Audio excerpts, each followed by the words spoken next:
Ya, salam, salam berkat sukacita buat Bapak Ibu, saudaraku sekalian. Kita bertemu kembali dalam program Be Blessed in Few Minutes. Dan hari ini saya tidak sendiri, tetapi saya ditemani oleh hamba Tuhan yang hebat, yang dahsyat, yang tentunya pertobatannya tidak perlu diragukan lagi. Kenapa, saudara? Karena memang Tuhan spesial memilih hambanya bersama saya, Pak Saifuddin Ibrahim, yang ganteng sekali, yang hebat, yang luar biasa, dipakai Tuhan untuk memenangkan jutaan jiwa di Indonesia.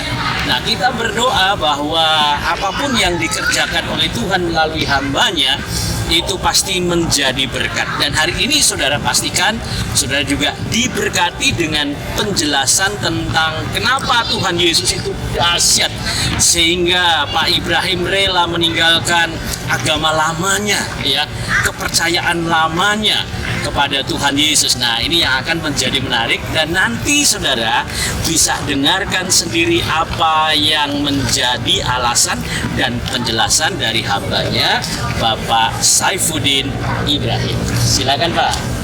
Memang luar biasa dahsyat Tuhan Yesus Kristus itu di dalam kehidupan setiap orang yang percaya kepada Dia. Dulu saya tidak mengenal, bahkan saya benci, bahkan SMP kelas 1 saya sudah lempar gereja GPDI karena saya nggak suka dengan orang Kristen, Pak. Itu luar biasa.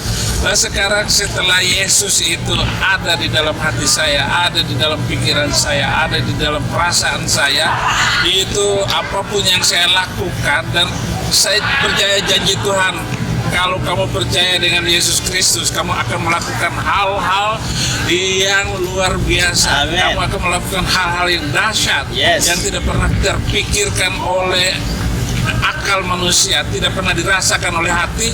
Itu yang dibuat oleh Tuhan. Amen. Mana mungkin saya percaya kepada Yesus, Pak?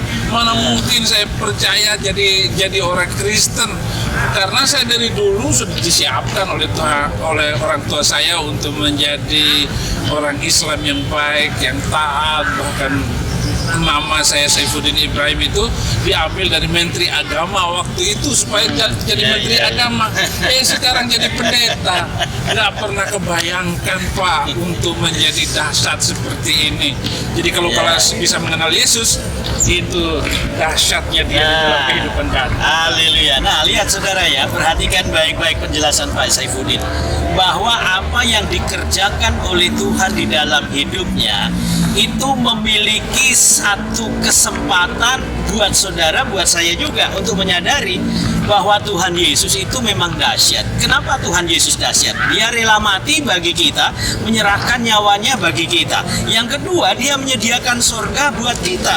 Nah, kalau surga saja Dia sediakan, saudara, apalagi hal-hal yang lain, cuman sekedar doa, pergumulan dan masalah. Kalau saudara dengar persoalan dan pergumulan Pak Ibrahim, wah, nggak perlu diragukan lagi, saudara. Saudara mau dengar? Ayo kita tanya sama Pak Ibrahim. Ayo Pak Ibrahim, persoalan pergumulan yang kemarin saja baru dilalui itu sesuatu hal yang dahsyat. Monggo, Pak. Pergumulan itu ketika saya harus percaya kepada Yesus, saya harus disingkirkan oleh keluarga, saya dijauhkan oleh teman-teman. Apa yang sudah saya bangun di dalam Islam waktu itu, bahkan saya jadi guru pesantren, itu harus saya tinggalkan. Saya tinggalkan 3 rumah, saya tinggalkan tanah-tanah yang sudah saya beli, jabatan dan kehormatan saya tinggalkan semua. Kemudian saya harus belajar jadi orang Kristen. Dalam umur 40 tahun, bagaimana saya harus menjadi orang Kristen. Kemudian akhirnya saya berpikir, apa yang harus saya lakukan? Saya sama dengan orang yang baru pindah kerja, itu putus dari kerja, membangun pekerjaan baru, anak 3, bagaimana harus menghidupkannya. Tetapi sekali lagi itu saya percaya Tuhan itu memang dahsyat. Tuhan tidak pernah membuat saya kelaparan sampai berlama-lama dan kesusahan sampai berlama-lama. Namun yang indahnya itu memang persoalan hidup di dalam Kristen itu selalu ada. Muncul, kita selesaikan, muncul, selesaikan. Istri kabur, meninggalkan saya, kemudian saya datang. Dan luar biasa, tahun kedua istri saya terima Yesus Kristus sebagai Tuhan dan Juru Selamat, dan dia dibaptis. Itu kebahagiaan. Namun belum selesai. Tenang beberapa lama, nggak lama waktunya. muncul lagi, istri saya meninggal, anak saya harus sekolah. Tetapi sekali lagi percayalah kepada Yesus bahwa itu permasalahan, pergumulan itu memang disiapkan oleh Tuhan supaya kita dewasa dan cinta kepada Yesus itu semakin bertambah-tambah. Bahkan tahun ketiga jadi orang Kristen, Pak, saya dibuat ada mimpi saya masuk penjara. Itu mah bunga tidur kali itu masuk penjara. Tapi memang saya percaya itu mimpi yang luar biasa, karena mimpi-mimpi yang lain itu jarang saya ingat gitu. Dan saya memang bukan jarang orang pemimpi, saya orang yang konseptual, saya menulis, saya berkhutbah dan sebagainya. Jarang mimpi, tapi mimpi diingat terus. Mungkin nggak akan. Tetapi perjalanan 2017 saya ditangkap, masuk penjara. Waduh, luar biasa. Tuhan, masa engkau bercanda sama saya kok dimasukin ke penjara? Saya ini orangnya rajin dan menginjil kemana-mana, kok masuk penjara? Di dalam perjalanan pergumulannya luar biasa. Tetapi semakin indah. Di penjara pertama waktu di polisi 18 muslim terima Yesus. Saya dipindahkan lagi ke penjara Tangerang. Nah, bagaimana saya harus hidup di dalam itu? Tuhan, ngeri semuanya, ngeri. Masuk di penjara kedua itu di Lapas Pemuda, saya semacam disiksa oleh penjara itu. Bahkan saya rambut saya dijambak, kemudian didengkulin, dan nggak ada satu blok pun mau terima Saifuddin Ibrahim penista agama. Tetapi sekali lagi emang rencana Tuhan itu membuat saya harus menangis dulu. Tidak lama kemudian hamba-hamba Tuhan datang dan membawa macam-macam, bawa pakaian, bawa gula, kopi, teh, bawa uang juga saya dikasih. Saya bagi-bagi kepada napi-napi semuanya. Dan terkenallah pendeta Saifuddin Ibrahim orangnya baik. Lebih baik pendeta penista agama ini daripada imam masjid kita, katanya. 60 muslim terima Yesus, Pak. Saya harus mempersiapkan lagi 8 mentor untuk mengajar mantan-mantan ini. Marah lagi itu, sipir penjara itu marah, harus dipindahkan ke Nusa Kambangan. Tuhan, saya ini sudah susah, Tuhan, sudah masuk penjara, masa dipindahkan ke Nusa Kambangan, Tuhan? Ya janganlah begitu, Tuhan. Tetapi apapun, aku tetap menaruh harapan dan kebaikan di dalam Yesus Kristus. Amin. Apapun rencana Engkau, apapun keadaan saya, itu rancangan Tuhan, kehendak Tuhan.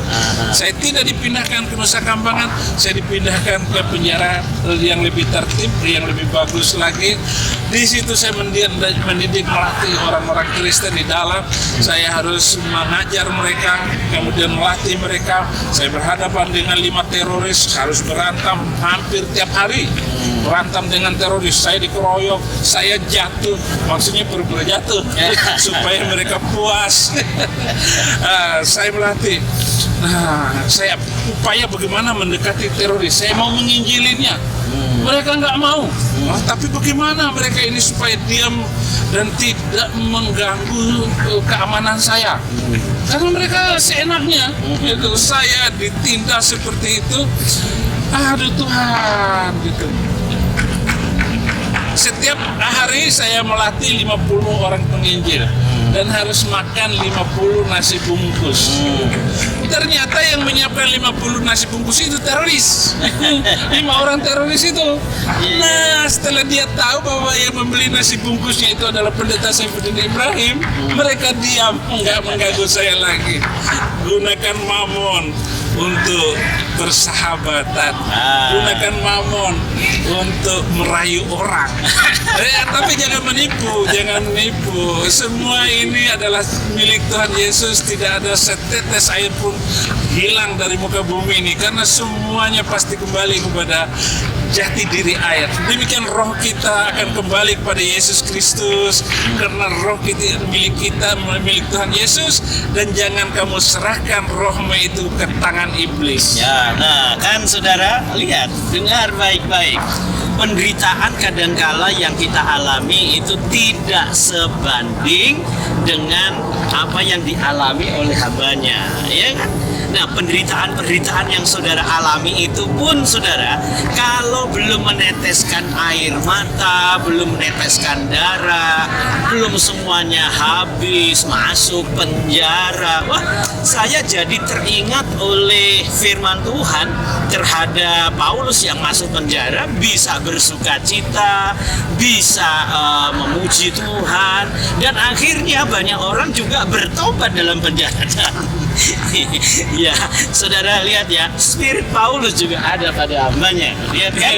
Jadi orang-orang bertobat, percaya kepada Yesus, dan inilah yang luar biasa gitu, saudara. Jadi kalau saudara merasa hari ini wah hidup masih susah, ya saudara, semua orang juga susah. Pergumulan bertubi-tubi datang menyinggahi rumah hidup kita, tetapi percayalah, seperti apa yang dilakukan oleh hambanya Bapak Saifuddin yang memberkati kita, itu juga memicu kita mendapatkan satu semangat, daya dobrak, daya dorong supaya kita maju. Jangan lihat hanya kepada masalahnya, tapi lihat kepada Tuhan Yesus yang dahsyat. Nah, biarlah saudaraku sekalian, kesempatan yang indah ini dapat kita dimiliki lagi, semangat kita dipulihkan lagi oleh Tuhan, bahwa jangan pernah meninggalkan Tuhan Yesus yang dahsyat itu. Sukses buat saudara, maju terus, dan Tuhan Yesus memberkati. Haleluya.